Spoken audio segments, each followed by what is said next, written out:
Nice to be back again. How many people were here last time? Put your hand up. Around half, something like that. Okay.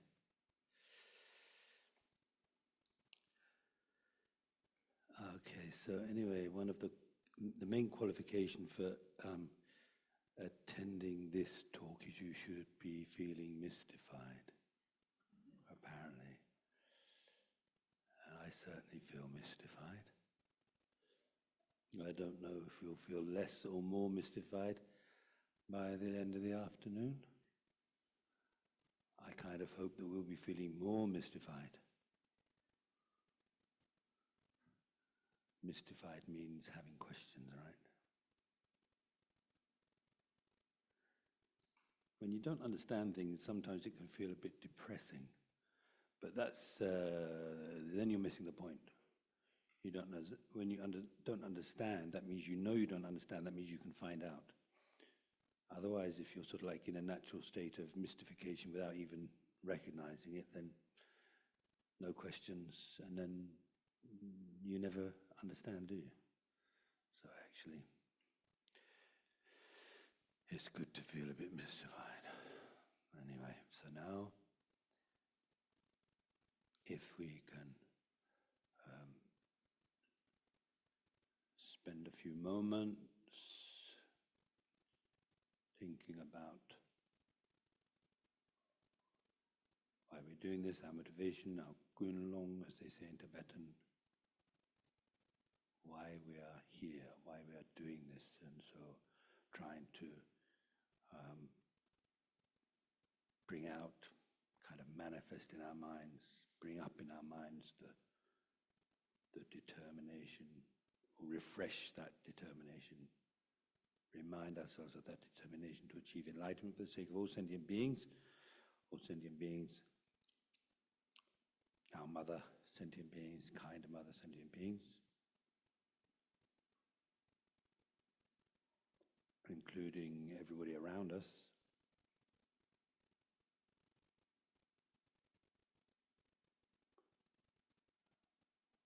All the ones that we live with and work with, interact with, share the roads with, share the shops with, share the restaurants with, all of those.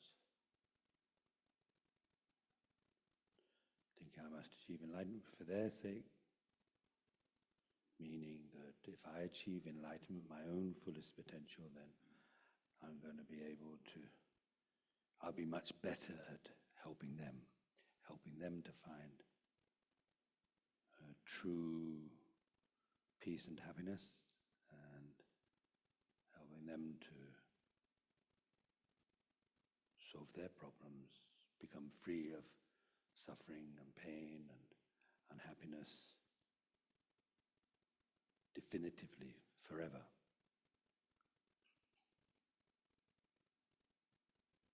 And that's why I'm going to spend this hour and a half thinking about, talking about the Buddha's teachings, and particularly in some of the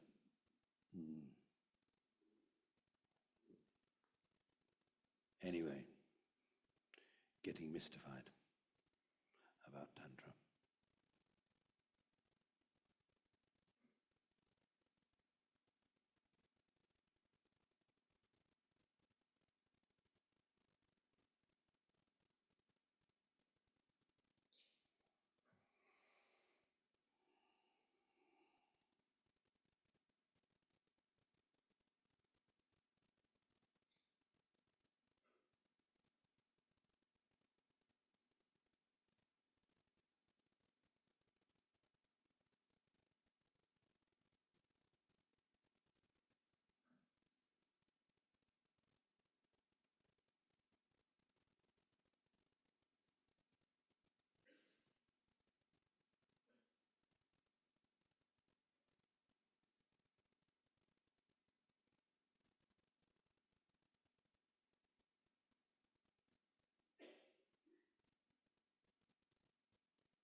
So maybe we can do the Sangye Chönang prayer to be. Yeah, thank you. Forgot about it.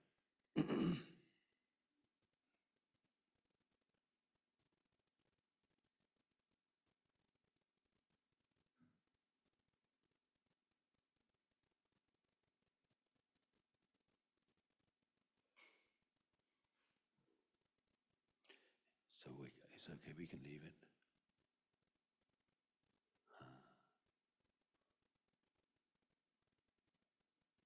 There.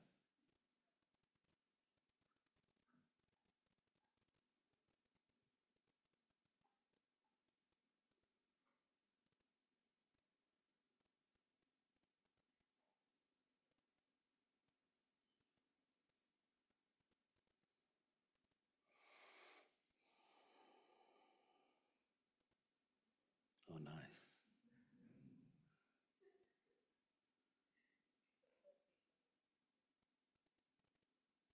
Huh? Sangye Chötang.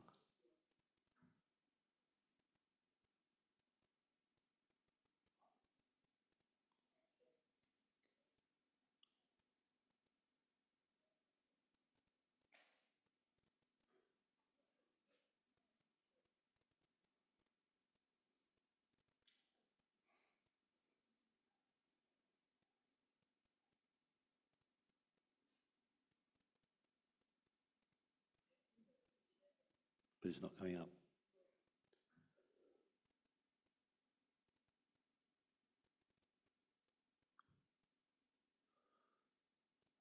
I think I prefer the other one.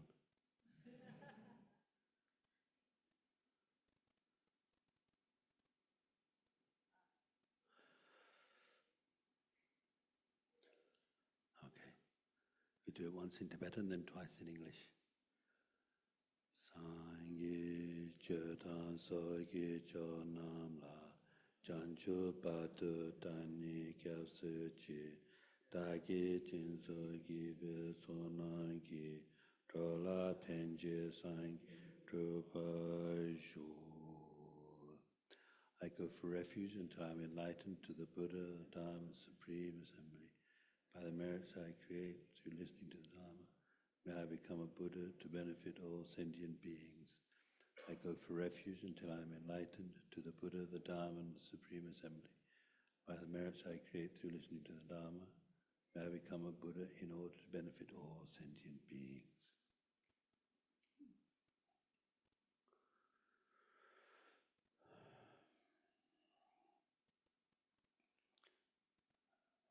Maybe we can do the same as last week. You'll soon find out if you weren't here. So first of all, a little bit of mindfulness of our breath. In other words, just focusing our attention on the sensation of the air as we're breathing in and out through the nose, the sensation along the top lip. Just focusing your attention on that. If your mind wanders away from it, as soon as you notice, then just bring it back again. Doesn't matter, it's quite normal to be distracted. Bring it back. Just keep bringing it back. And it's good to count. It helps to focus your mind better and to be aware of how well you're concentrating if you count. So as you breathe in, you're thinking one, out, one, in, two, and then out. Like that. Maybe try up to 7. If you haven't done this very often, then maybe if you haven't done it before, you might think that's nothing, 7, but actually after a while you realize it's quite an accomplishment to be able to focus your mind without being distracted while you count 7 breaths.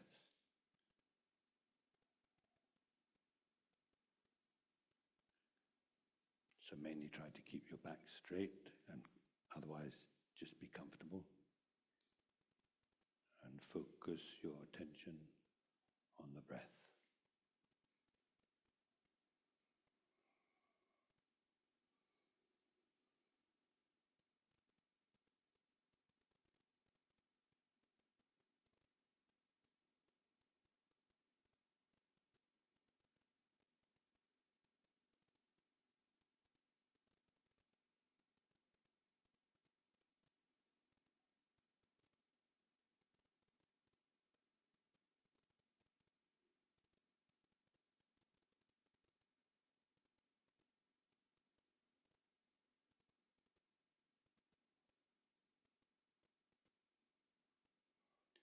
When you get to 7, then start counting again.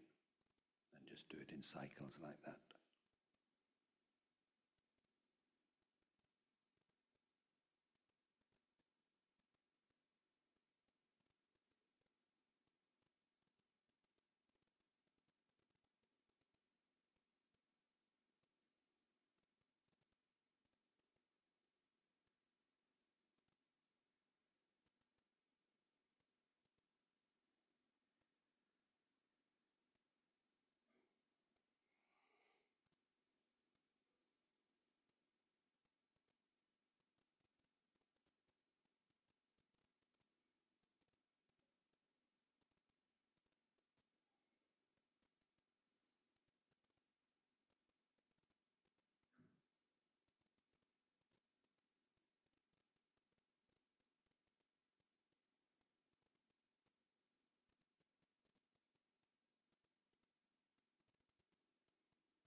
And then the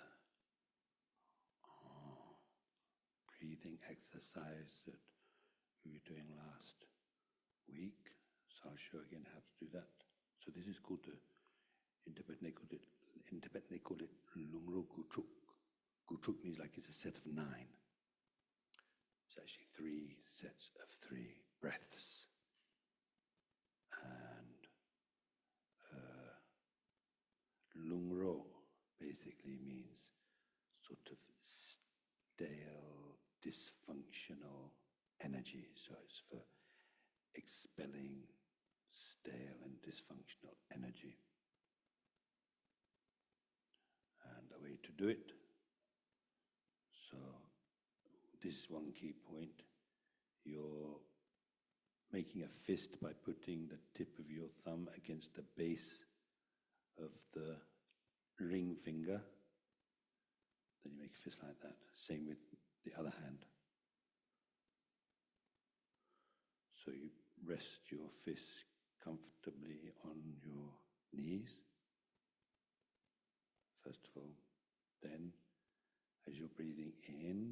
So first I'm going to show how to do it, so sort of doing it and talking about it at the same time. So you bring the fist up to about the level of the breast, then to the left, right, yeah, to the left, not the right. And then you bring the left hand, this time extending the index finger and using it to block the right nostril. And then you're going to breathe in, like that. And then to breathe out, you switch nostrils by using the same finger to block the left nostril and breathe out. And you do that 3 times.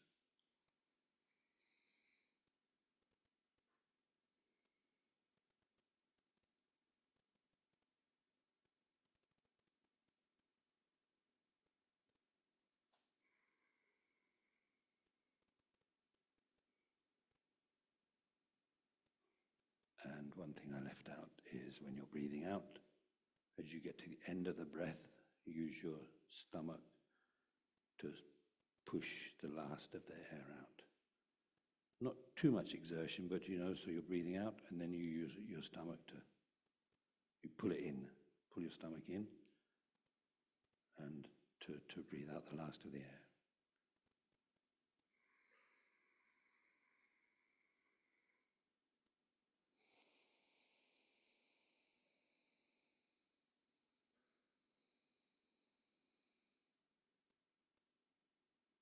Then gradually, slowly let the hands go down, and then you're going to do the same, but you're going to swing to the right, and everything's happening in reverse.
So look, it seems like when you become a little bit used to doing this, when you're not having to think about what you're doing all the time, then what'll happen is you get to the end of the last out breath, and then once you've breathed out, then you bring your hands down, and then you open up your hands on your knees.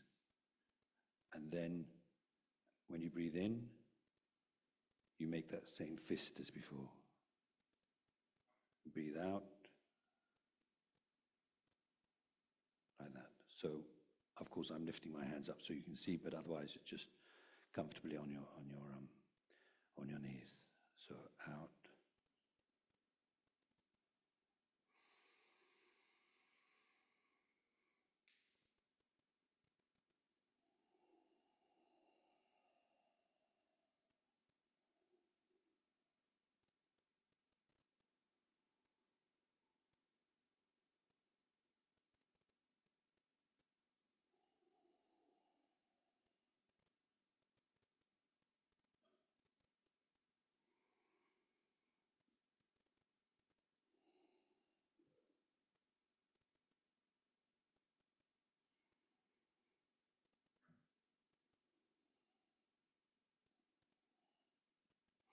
So with those last 3,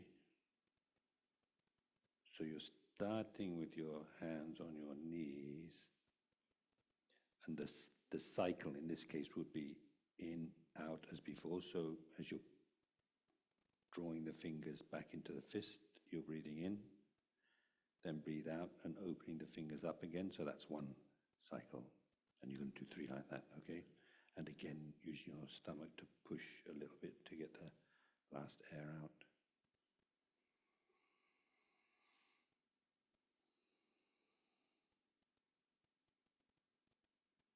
Okay, so let's try again.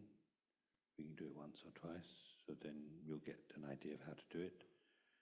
And if you want to do it on a daily basis, hopefully you'll be able to remember. And if you don't do it on a daily basis, then chances are you'll forget. And that'll be it. Once you've forgotten, then that's it, right? Unless you can find somebody to remind you. Okay, so let's try again.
lose count, isn't it?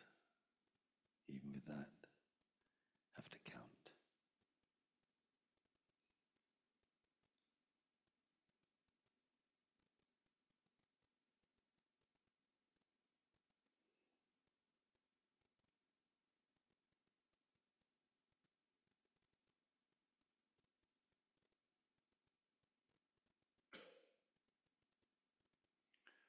So then, if we spend a few minutes meditating on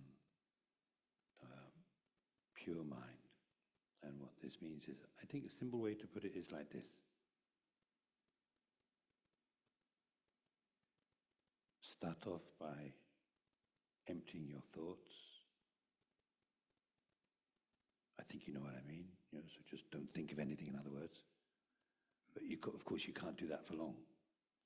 And the point isn't actually to not think of anything, but it's a good way to start. So you're not thinking of anything, then gradually the thoughts begin. You start thinking about this and that. And immediately that starts. Then focus your attention on what it is that's thinking. So this is where the seeker is what you're seeking. Because mind is meditating on mind. Meditating on pure mind doesn't mean meditating on something out there, over there. Mind, meditating on mind. So the mind is what's seeking, and it's also what you're seeking. It's the seeker, and the seeker is the sought for. So try that.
you're meditating on pure mind, that means you're meditating on, in other words, what you're focusing your attention on is the mind itself, which means you're focusing on something which is clear and knowing, or clarity and awareness. Clarity means it's like a mirror that can reflect anything that's placed in front of it without actually becoming, and in a sense, taking on the aspect of what is placed in front of it, and yet not ever being mixed with what's placed in front of it. Which means you could put something very clean in front of it, that wouldn't affect the quality of the mirror. You could put something very dirty in front of it, it would reflect that exactly the same way without being affected by it, without being made dirty.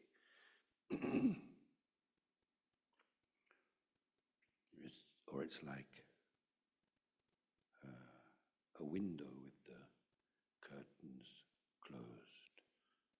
So at the moment our mind is obscured, but just like with a window when the curtains are closed, from the side of the window you can see anything outside. But because of the curtains you don't see anything. And when the curtains are pulled, then you can see everything outside there.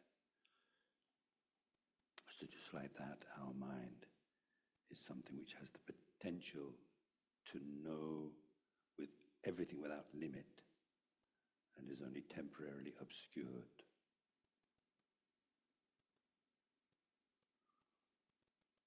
So then clarity, that's clarity, and awareness simply means that any kind of awareness, any kind of consciousness, any kind of mind, perception, thought is experiencing something. It is experiencing something or other.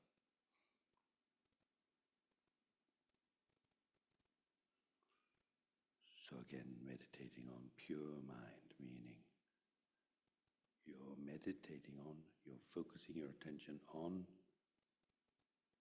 what it is that's aware, not what you're aware of. Like, for example, you're not thinking about the sounds and so on going on around you. You're just focusing on the mind which is aware of those sounds, not the sounds themselves. A bit like looking at the mirror without being distracted by what's appearing in it.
So according to His Holiness the Dalai Lama, when you spend some time doing that meditation, then that really puts you into the right frame of mind, let's say, for meditating on anything now, your main meditation topic. That means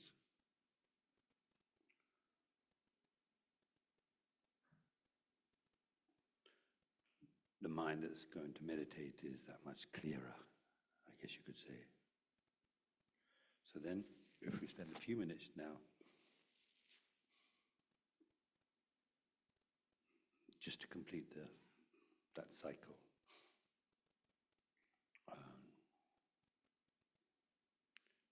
Well, basically thinking about selflessness or emptiness, which means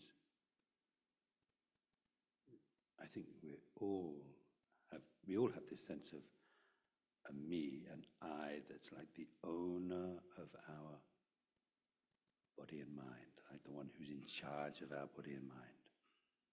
There's me, and there's my body and my mind. Feels like there's a kind of me that's,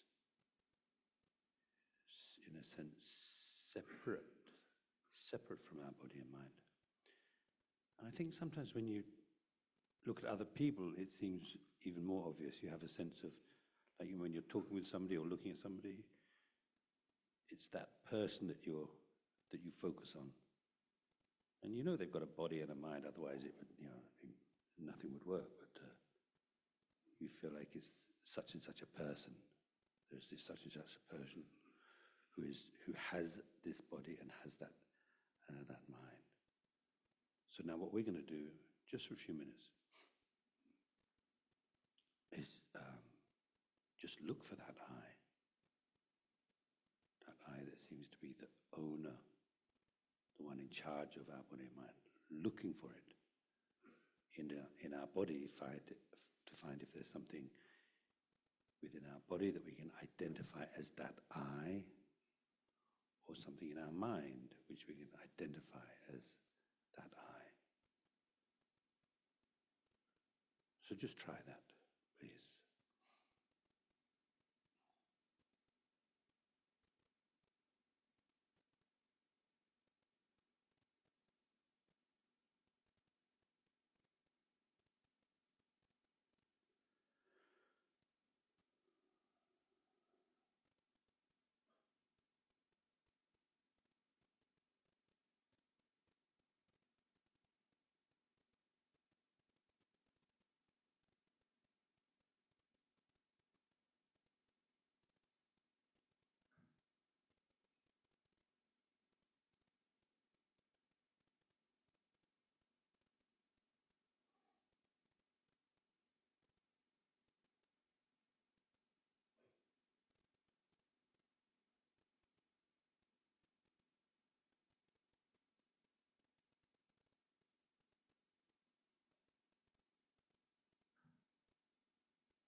this topic. Okay, so demystifying Tantra. And I looked at the write-up, and a couple of things I remember from the write-up are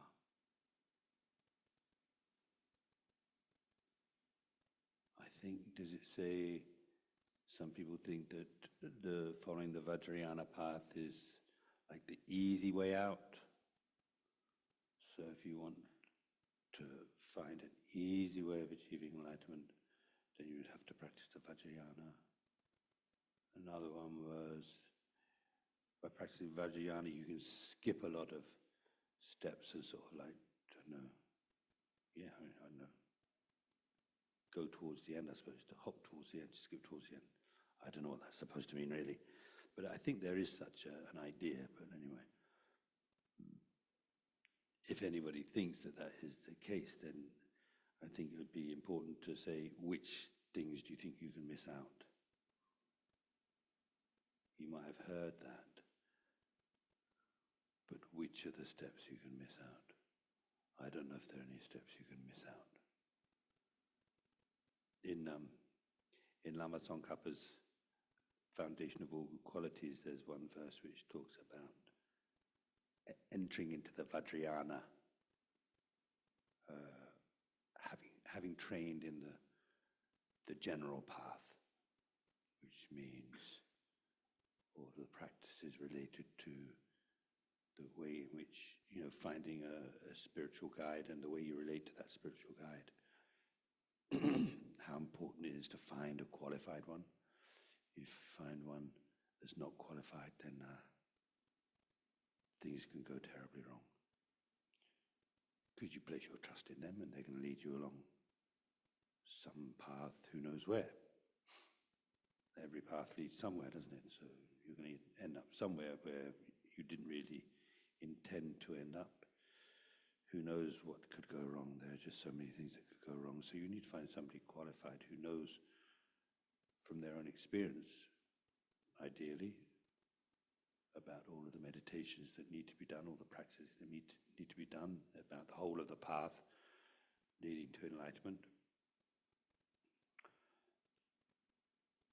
Then, anyway, meditating on the precious rebirth, meditating on death, karma, the 6 realms, lower realms, going for refuge. Then the 4 truths, meditating on the 4 truths, understanding the suffering nature of psychic existence. So if you don't understand the suffering nature of psychic existence, you're not going to want to leave psychic existence. If you don't think samsara is not a good place to be, then you won't want to do anything to get out of it. So there'll be no renunciation. Renunciation means you see the suffering nature of psychic existence and you want to be free of that. So if you don't think of cyclic existence going from life to life under the control of karma as being in the nature of suffering, then why would you want to be free of it? And what kind of compassion would you feel for other people who are in the same situation, in the same boat? So no renunciation, then no compassion. No compassion means no bodhicitta. Then whatever you do, you might even take initiations and get the teachings and do the practices, but what you're doing won't be Mahayana, it won't be the cause of enlightenment. Okay, so that's generally, that's it really. So the bodhicitta, and then without the understanding of emptiness, you have no means for cutting through what it is that's tying you to this kind of existence, this kind of way of being, impure way of being, prevents you from achieving a pure way of being. So basically, the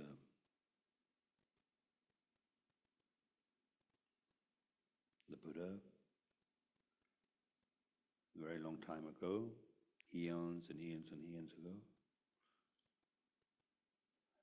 made up his mind that just thinking about himself was not the way to find real peace and happiness, and so he switched his way of thinking to dedication to others, putting others first, striving to achieve enlightenment for their sake, so generating bodhicitta, the awakening mind, the mind that where you want to achieve enlightenment for the sake of all sentient beings.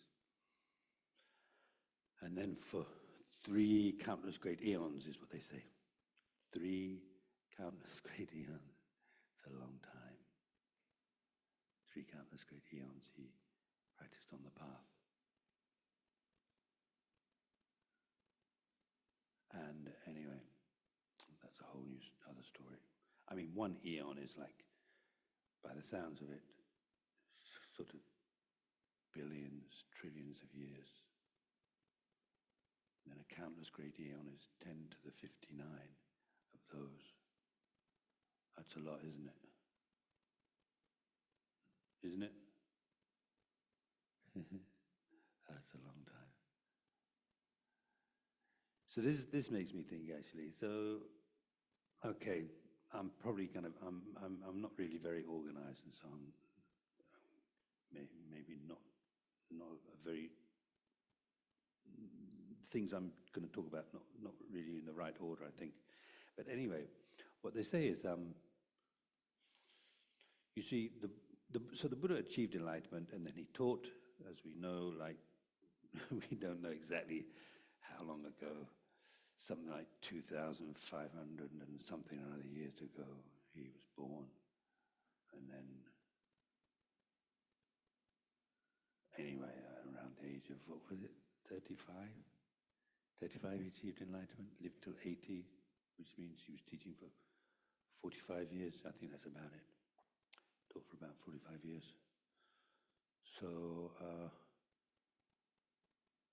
now why am I saying that? Anyway, so what he taught was, he taught different people according to what their kind of disposition, their inclinations, what they really wanted.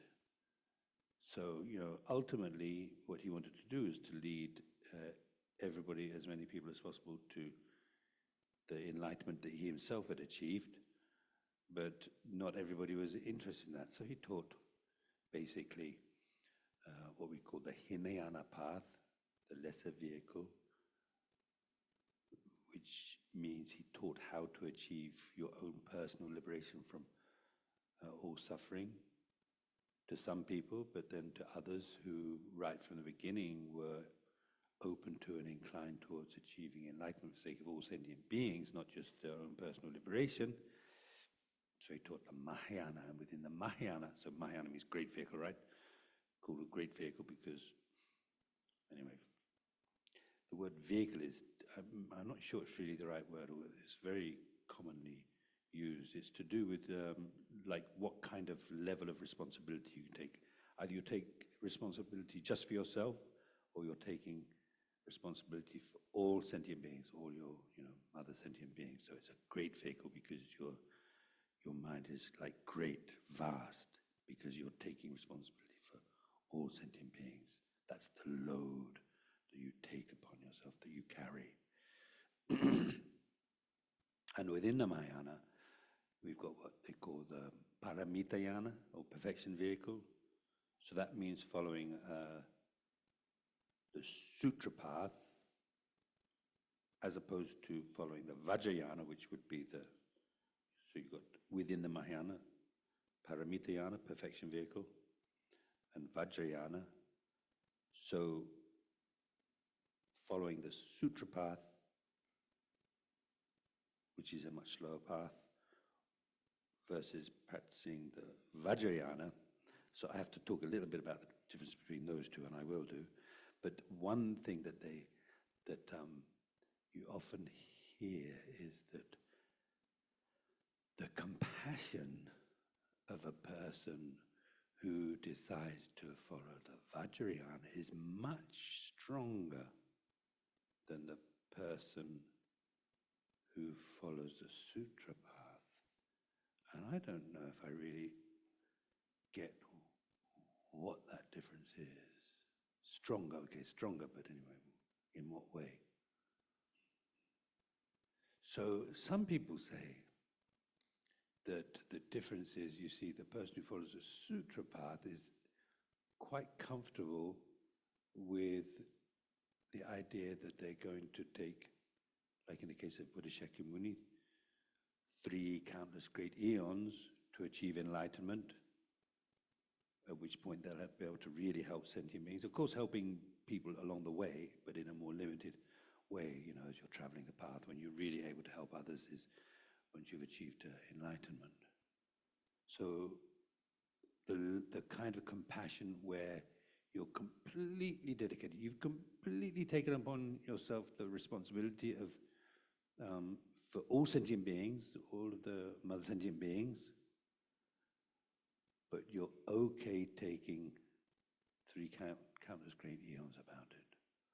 Whereas the bodhisattva, the person who decides they're going to follow the Vajrayana, they don't decide to follow it because it's going to be the easy way. That's not the motivation. The motivation is they want to achieve enlightenment as quickly as possible, because just by following the sutra path, the sentient beings are going to remain suffering that much longer.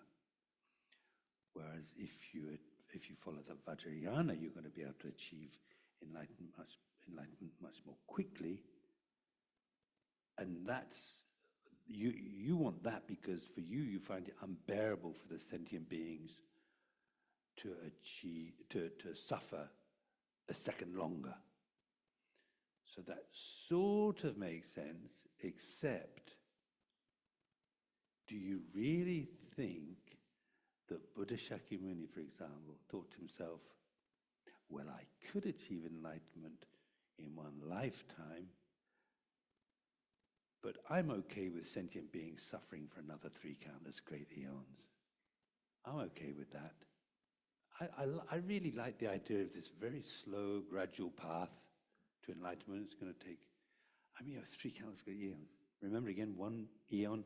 1 eon is, so we have this idea in Buddhism that the world forms and then gradually is destroyed, and then there's this empty period, and then it starts to form up again. So the period, 1 full cycle of that is 1 eon. So who knows how long that is, but it seems like it would be trillions of years anyway.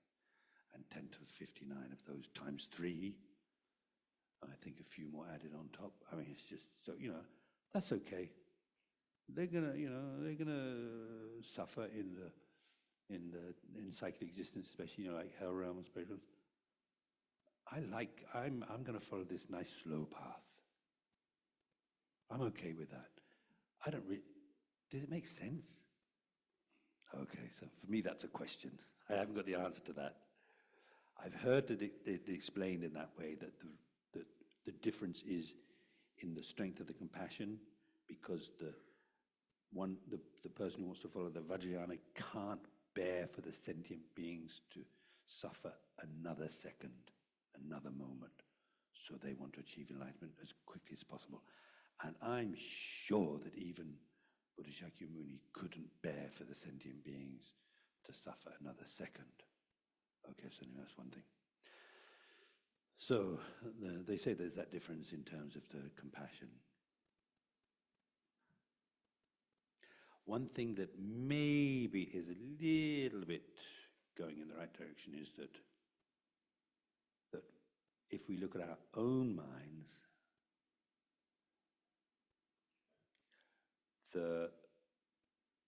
there's a sort of, we try to be pure with our motivation in taking initiations and so on. We try to be as altruistic and compassionate as possible and so on. But there's a little bit of a feeling, really, 3 countless great eons? I think I'd rather do it much more quickly. Not so much because of the sentient beings. When you look at your own mind, you find that there is this selfishness which, if you're honest with yourself, and if you look, then what you're going to find, unless you're already some high-level bodhisattva or something, maybe enlightened, what you find is that there is this selfishness in there that doesn't show all the time, and you might not even be aware of it, but if you look carefully, you find there is a selfishness which is actually quite happy to sacrifice all the sentient beings just for me.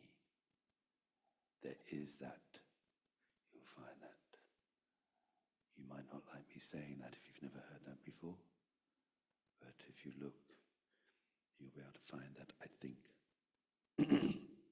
Anyway, don't have to take my word for it. It's your mind. You can look at your own mind, can't you? I can't look at your mind, but you can look at your mind. Okay. So, the kind of compassion where you're thinking, from my side, really and truly, if I have to take forever remaining in cyclic existence with all of the suffering, any kind of suffering, I don't care. For me, that's okay if it's any use for the sentient beings. If it's any use for the sentient beings, even if it's only going to help one sentient being, I don't mind spending eons and eons and eons in the worst places of samsara that there are. For my sake, I don't care. But because it's unbearable that even one sentient being would remain another second in psychic existence, never mind, like all sentient beings, of course, even just one, because that for me is unbearable. Not just makes me uncomfortable, but I just can't stand it. I can stand it even less than my own suffering. That kind of compassion, anyway, is the kind of compassion that motivates you to practice the Vajrayana. So anyway, that's one thing. Then, so we talk the sutra path, or the path of perfections, versus the Vajrayana, that path.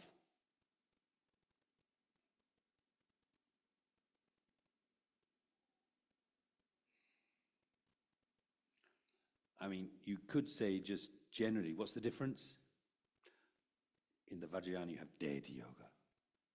In the sutra path, you don't. Which means in the Vajrayana, you have these methods for generating yourself as the deity, imagining you're the deity. This or that deity, whether it's Tara or Manjushri or Ushnisha Vijaya, Saravit, Heruka, Yamataka, a huge number of deities, depending on the practice.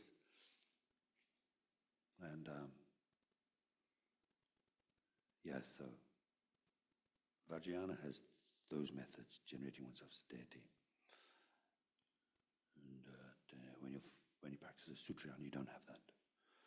So that's actually a fairly good way of distinguishing between the two, actually. At the same time, there is another way, which is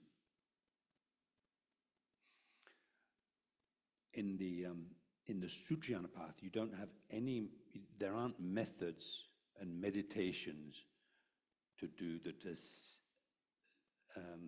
in a particular sense, similar in aspect to the result that you're trying to achieve. Whereas in the Vajrayana, there are.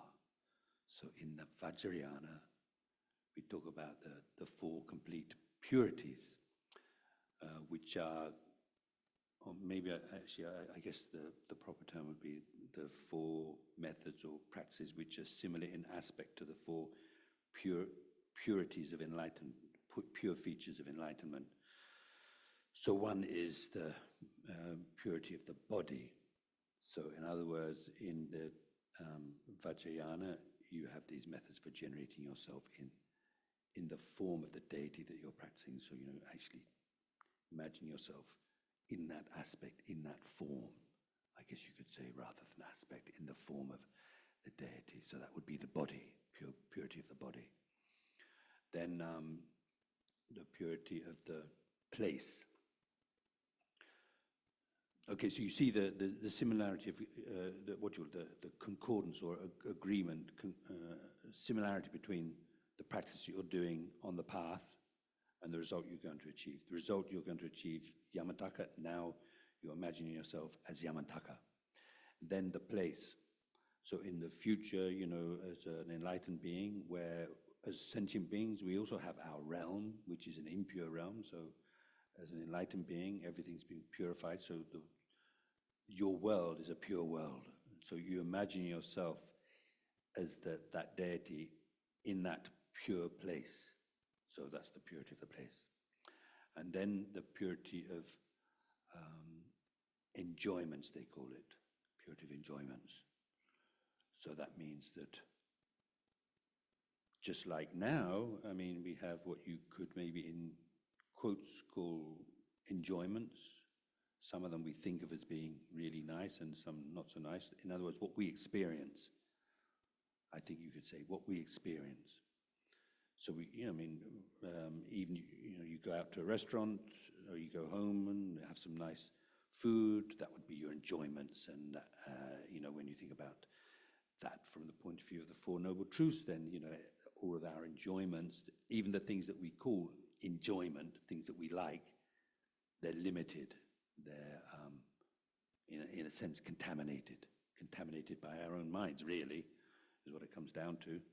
And then so purity of enjoyments, plus the fact that a lot of the things that we don't exactly enjoy, but anyway we experience, can be quite painful and unpleasant. So as an enlightened being, of course, you know, you've purified all that. So everything you experience is very enjoyable. Like everything, you're blissed out by everything just going on in your world. So purity of enjoyments, and then the purity of the activities or deeds. So, you know, in our world, we are doing things all the time. So as an enlightened being, you're also doing things all the time. And what you're doing is benefiting sentient beings. So in the deity practices, you imagine constantly sending out emanations of yourself to all the sentient beings, helping sentient beings. Then those emanations come back, and so you're constantly sending out, bringing back, sending out, bringing back. So just like when you're enlightened, you're emanating, appearing in different places, in different forms, according to the karma and level of mind of the sentient beings. So that's my understanding anyway of those things. I don't think I have a really deep understanding of them, but this is what I've heard. So those similarities. So you have those four features, similar in aspect to enlightenment, the experience of enlightenment, which you don't have in the when you follow the sutra path. Okay.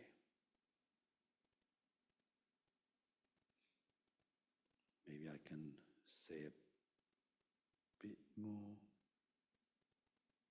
Maybe not much more. Otherwise, it's nice to have some time at the end for questions if people have got questions. Do you think you're going to have questions? Maybe. Okay. Okay. Well, maybe stop there then. And if you've got questions, then maybe some other things will come out during the questions.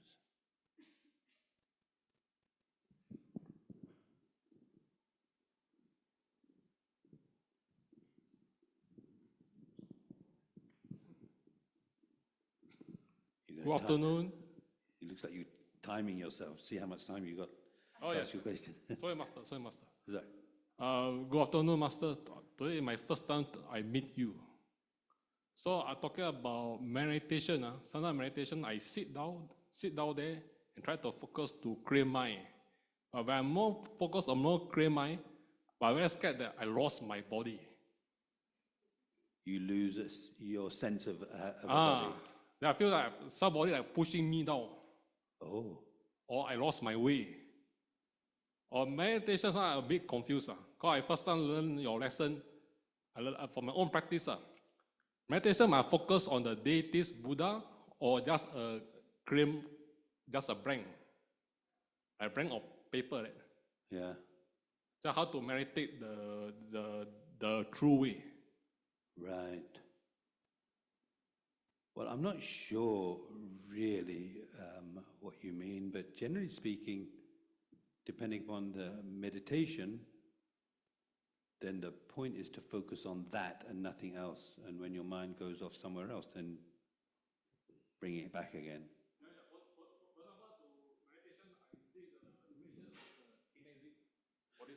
Okay, so you're saying, suppose that what you're doing is meditating on the Chenrezig in front of you. Or Tara, or medicine. Yeah, Buddha, or whatever, yeah. Whatever. Yeah, then? So if I meditation, the Chenrezig, I focus on Chenrezig or just a blank. Never think of any deities, Buddha, Bodhisattva, whatever. I think it would be better to meditate on Chenrezig or Tara. Yeah, Tara. Yeah. But I mean, actually you see there are literally countless objects, things that you could meditate on, and not everybody is suited to the same thing. So if you meditate on Chenrezig and that works for you, then you keep going with it. Sometimes even if there could be some difficulties, and it's a question of just persisting despite the difficulties. But sometimes it's a question of like finding out what seems to suit you both. Like for example, I know for cultivating calm abiding, okay, so in the teachings on cultivating one-pointed concentration, calm abiding, shamatha, there's a huge number of possibilities for the object that you choose to focus on to develop concentration. But you can sort of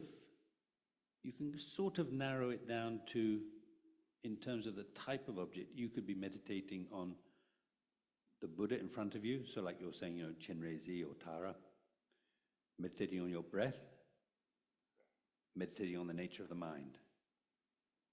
And like I can say personally, for me, meditating on deity in front just doesn't work. I just can't do it. I've tried and it just doesn't work. But what I feel much more comfortable with would be meditating on the breath, and even more meditating on the nature of the mind. Now, or anyway, particularly meditating on something in here, not out there. But some people, it really works for them to have the Buddha in front, as you say, Chenrezig. In fact, I've got one friend who spent many years trying to develop concentration. I don't know how far he got, but I know he spent many years on it. I mean, several years. And it was always the Buddha in front, Buddha Shakyamuni in front. Amazing. So that suited him, but I don't think it didn't suit me. You see what I mean? Yeah. Yeah. But something new, this the That's not really a meditation. That's a breathing exercise. meditation. But to me, like Tai Chi. Yeah, maybe it's like Tai Chi. Yeah. Yeah, Tai Chi. Yeah. Yeah. That's only. Yeah. Okay. Okay.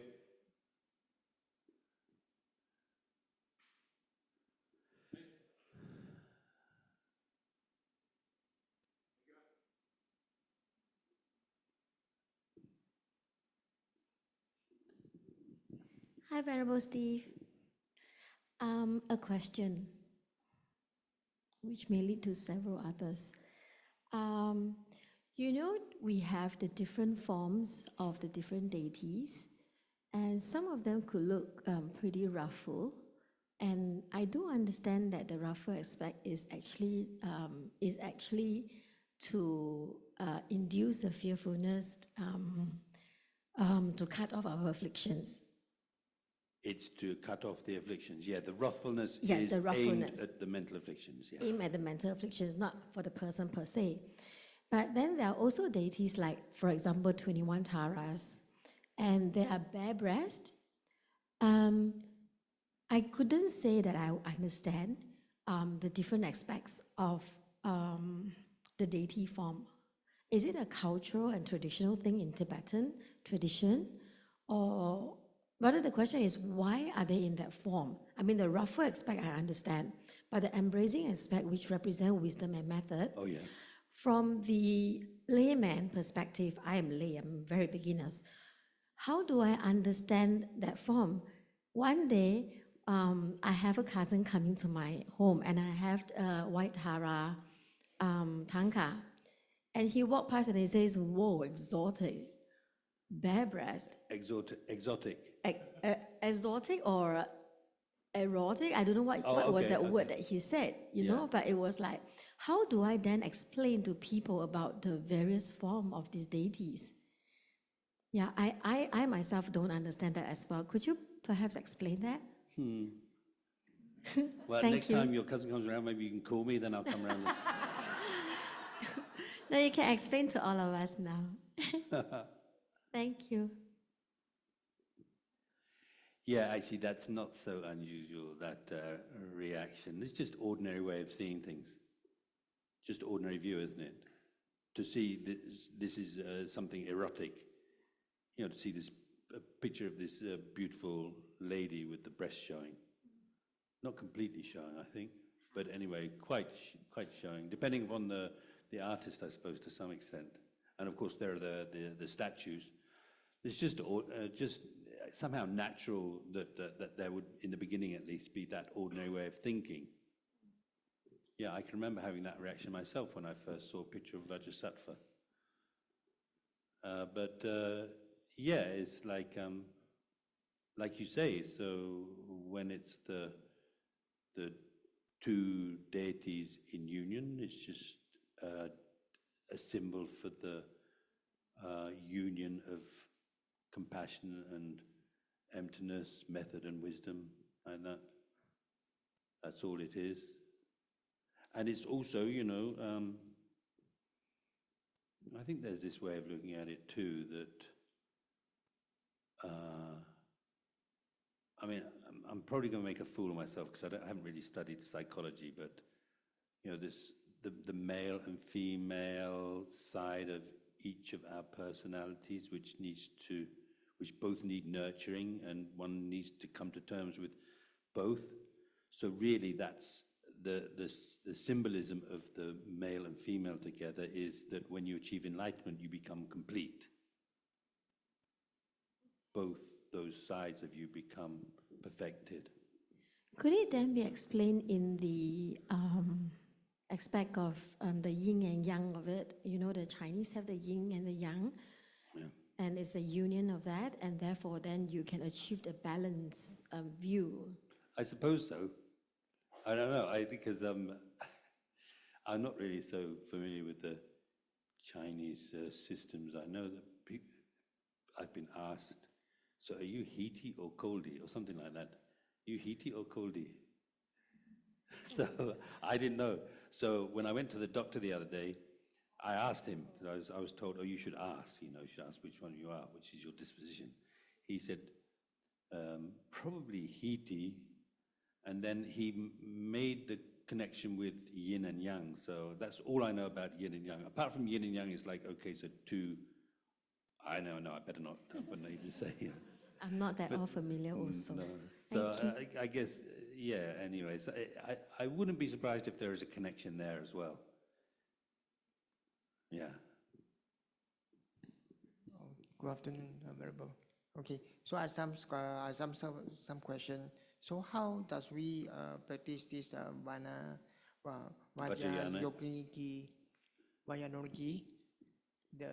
the female dainty red color one? Oh yeah. How do you practice that? Yeah, how do we practice that? Does it have the preliminary? Yes. The main thing is, first of all, you need to receive the initiation, which authorizes you to do the practice. And then if the teacher confirms the initiation is, maybe I'm a bit disrespectful here, but if they're doing their job properly, they make sure that you are what they call the suitable vessel for the initiation and for the teaching, which means they will make sure that they themselves have taught you and got you to experience to some degree what I was calling the general path. like I said, in that prayer by Lama Tsongkhapa, he says, having trained my mind in the general path, may I be able to enter into the Vajrayana. So you need to train in the general path, which basically means, simple way of speaking, is you train in the stage of the path, Lamrim teachings. I don't know if you're familiar with that term. So that those things. So all about, you know, the nature of psychic existence, how to generate bodhicitta and compassion and so on like that. Okay? That's how you do it.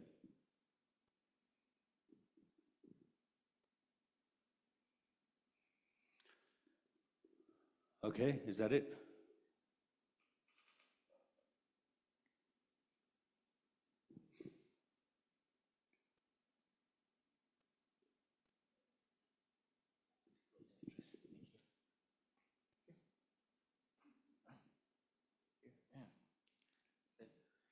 Yes, yeah, I think so. We can finish that.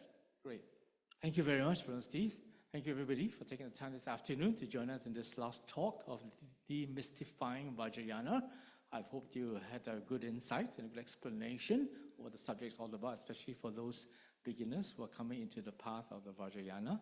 Amitabha Buddhist Center is always ready here to guide you and to provide you the resources on your path, or the practice of the Vajrayana path here. And that's why we're very privileged and very fortunate to be able to invite Venerable Steve on his way back to Land of Medicine Buddha to stop what we sort of hijacked him on his way back to America and made him stay at the ABC for about a week so he can give these 2 talks to us. So let us join a round of applause. Thank you, Venerable Steve, for all the wisdom, knowledge you have passed on to ABC. I'd just like to make this offering. So I have to say also, it's been really great to spend this time here. Thank you. I'm very, as I said, I think, or maybe I didn't. Anyway, it's kind of a great honor to be asked to do this kind of thing at such an amazing center. And, well, I don't really know much, but I know that the people here, especially Hapching for many, many years, and people like Watching, the people up there, and a whole load of people who I'm not even aware of, you know, just doing an amazing job year after year in so many ways. It's really fantastic. So yeah, it's been an honor and a pleasure, and also it's very comfortable up there. Yeah, it's been very nice. So thank you very much. Thank you.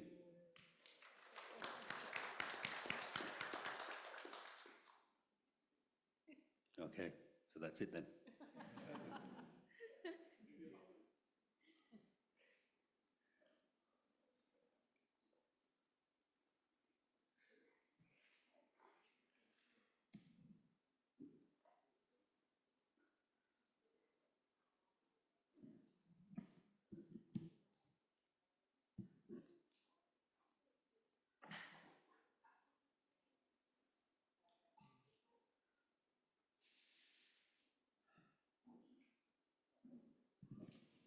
If there's anybody who wants to come to make offerings, you may do so now. Thank you very much.